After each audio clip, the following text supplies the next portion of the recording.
Good afternoon. Let me first introduce people who are at the table, starting at my left. John Melville, who's the Commissioner of the Department of Homeland Services.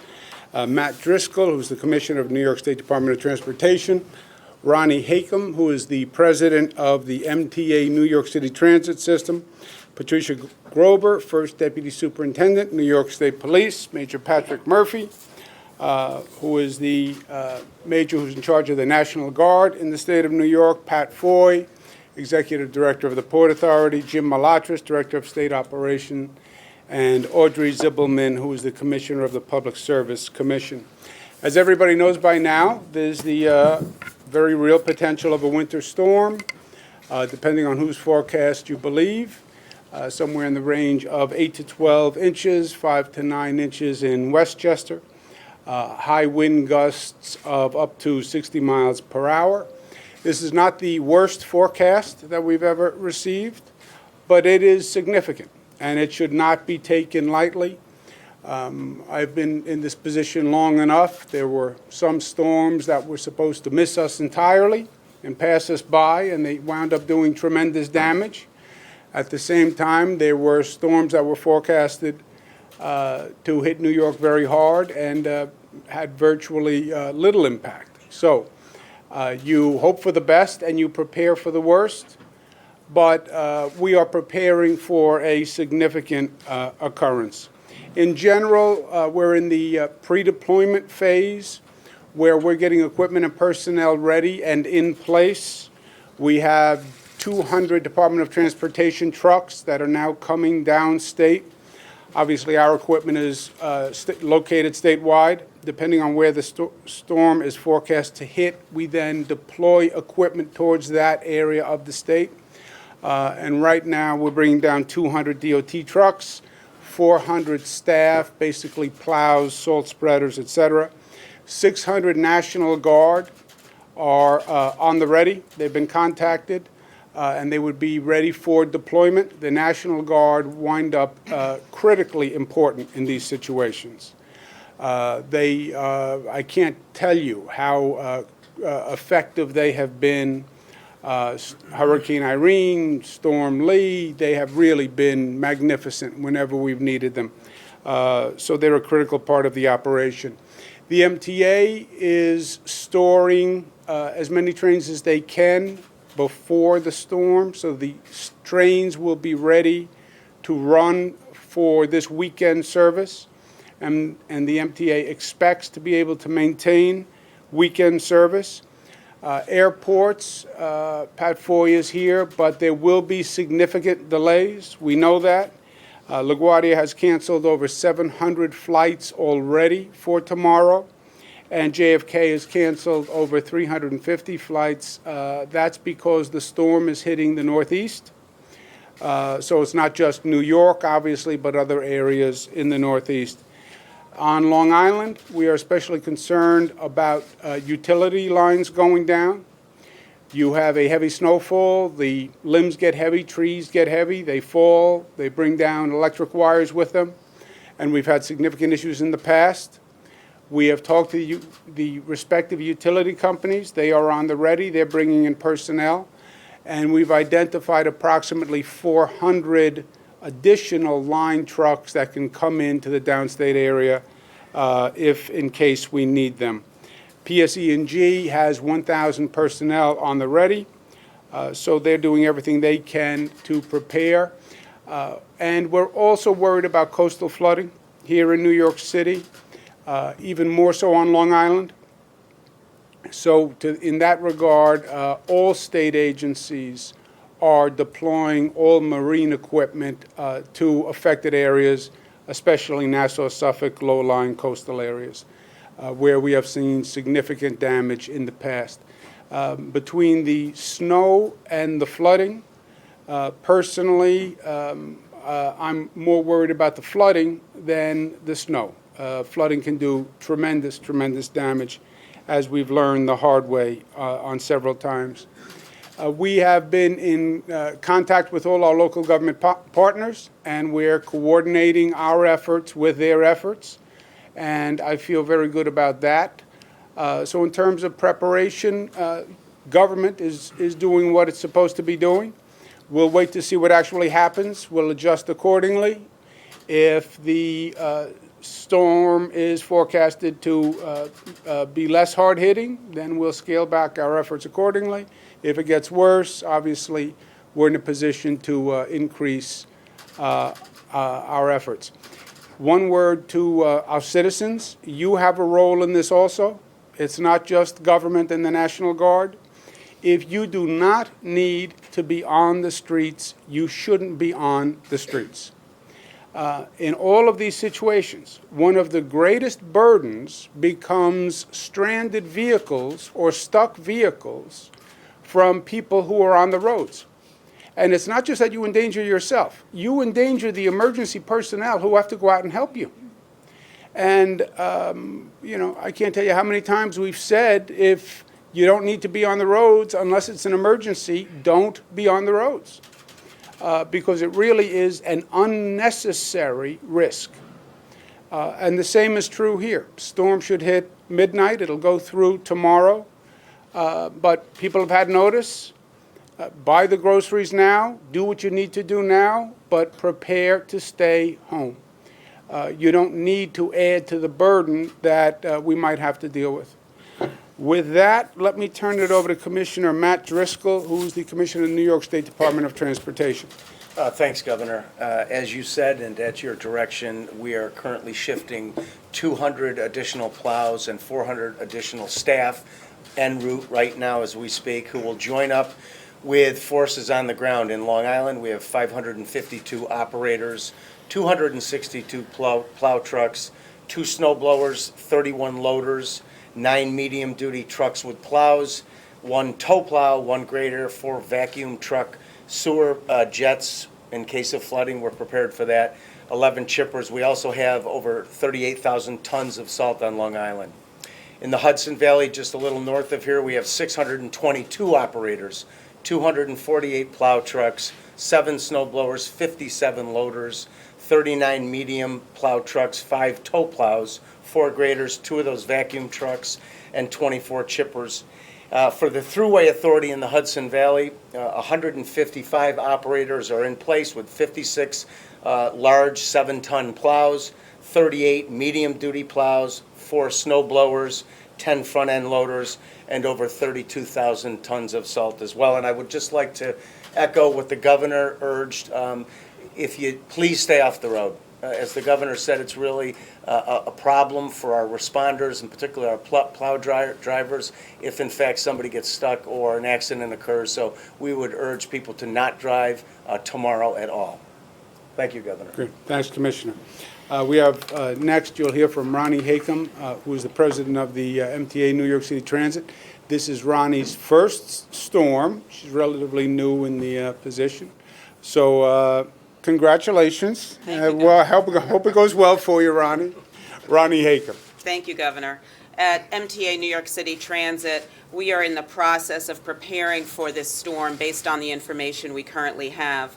We are going to be storing overnight tonight over 300 trains in our underground facilities to be able to provide as much regular weekend service as we can. 80% of our bus fleet will be running on chains this weekend. That's 1,700 buses that will be running with chains. In terms of our equipment, we are well equipped. We have 10 snow throwers. We have 7 de-icers, 4 jet blowers. We have diesel locomotives at the ready, as well as 262,000 pounds of calcium chloride and 200,000 pounds of sand. In terms of our bridges and tunnel facilities, at MTA Bridges and Tunnels, they are equipped with 9,180 tons of roadway de-icer, together with another 100 pieces of snow fighting equipment for our bridges and tunnels. For our railroads, our snow fighting equipment at Metro North Railroad and Long Island Railroad is ready to go. It's positioned strategically throughout both railroad territories so as to be able to start operation as soon as snow accumulation begins.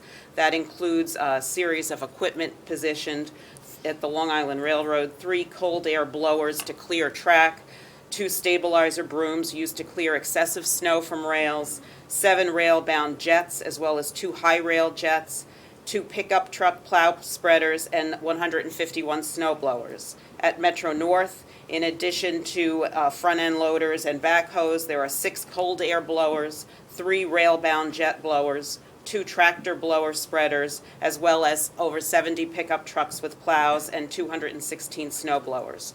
So at MTA, we are in the ready to best weather this winter storm. Thank you, Governor. Thank you. Thank you very much, Ms. Hagan. And last but certainly not least, we'll hear from Pat Foy and the Port Authority. Governor, thank you. I'll start with the airports. The governor cited the flight cancellations for tomorrow, which is the latest date. I'm not going to repeat it, but I will note this.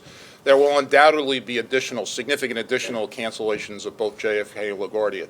While the airports will remain open tomorrow, there will be limited flight operations in and out of JFK and LaGuardia. Those traveling on Sunday ought to be checking with their carriers on Saturday and the Sunday to rebook. Most of the airlines, we expect, will waive rebooking fees. At the airports, we've got 200 pieces of snow equipment, including melters that can liquefy up to 500 tons of snow an hour. We've also got, at both JFK and LaGuardia, we've supplemented the amount of pumping capacity, and literally hundreds of thousands of gallons can be removed per minute.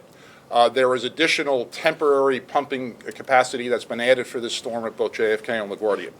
At the bridges and tunnels, George Washington Bridge, Lincoln and Holland tunnels, and the 3 Staten Island bridges, 60 pieces of snow equipment are in place, including about 24 plows and spreaders at the George Washington Bridge, the world's busiest vehicular crossing. At the path, there are 350 revenue cars in the path system, 13 stations, 7 in New Jersey, 6 in New York. 85% of those cars, just as the MTA is doing, 85% of those cars will be stored either in tunnels or safely at the Harrison Car Maintenance Facility. Back to you, Governor. Thank you. This silver lining here, if there is one, is we've gone through a number of storms. We've gone through storms that have created tremendous damage. They have been learning experiences for us, and they've also been rebuilding experiences for us. We spent hundreds of millions of dollars rebuilding after Hurricane Irene, Lee, Sandy. So we are in a different physical environment than we were before, especially in places like Long Island. The airports are much different than they were before. We have much more equipment, et cetera. So we're better prepared for storms like this. And everyone is doing their part. I have a shovel in my trunk. I have my daughter Mariah, who will be with me this weekend, who is very young and fit. So we will be ready to jump out on a moment's notice and do our part. Any questions? You did keep subways open. I remember last year you wound up shutting them. I'm just curious, is there an amount of inches that were forecasted? I don't totally remember the forecast from last year. It was worse. And if this gets worse, it's something you consider, right? We're making this forecast now, Zach, with the conditions as they are forecasted now. If it changes, we'll give you an update. Is there a certain amount of inches, I guess, that the system can't handle it in terms of capacity? Well, it's a combination of the snowfall, the wind, and the overall weather condition. And the judgment call becomes, if you don't shut down the system, more damage will be done, and it will take longer to get the system back up and running. That's what you weigh in situations like this. And look, there is never a perfect call, right? I got into trouble one of these storms when I suggested that weather forecasts are not always 100% accurate. So I won't suggest that again, right? But you get the information that you get, and you make the best determination on that information. Sometimes the information turns out to be right, sometimes it turns out to be wrong, but you make the best call that you can with the information that you have. And that's what we'll be doing this time. Can you describe the level of communication you had with City Hall? I know in previous storms there was perhaps a situation where people weren't on the same page or being informed as early as... Significant conversation bordering on intimate. How about that, Ozzy? Does that do it for you? I thought that would stop you. Governor, if I could on another topic, I just want to ask you about 421A. As you know, the law's been on the books for almost 45 years, it expired, there was a failure to reach an agreement. Talking to some of the Senate Republicans this week, they seem to have a real urgency, it needs to get done in the next couple of weeks. What's your level of urgency on it? Do you think it's something that has to get done right away? Is it something you on your agenda for this year? I think everyone is surprised. I think what you're getting is surprise that there wasn't an agreement reached.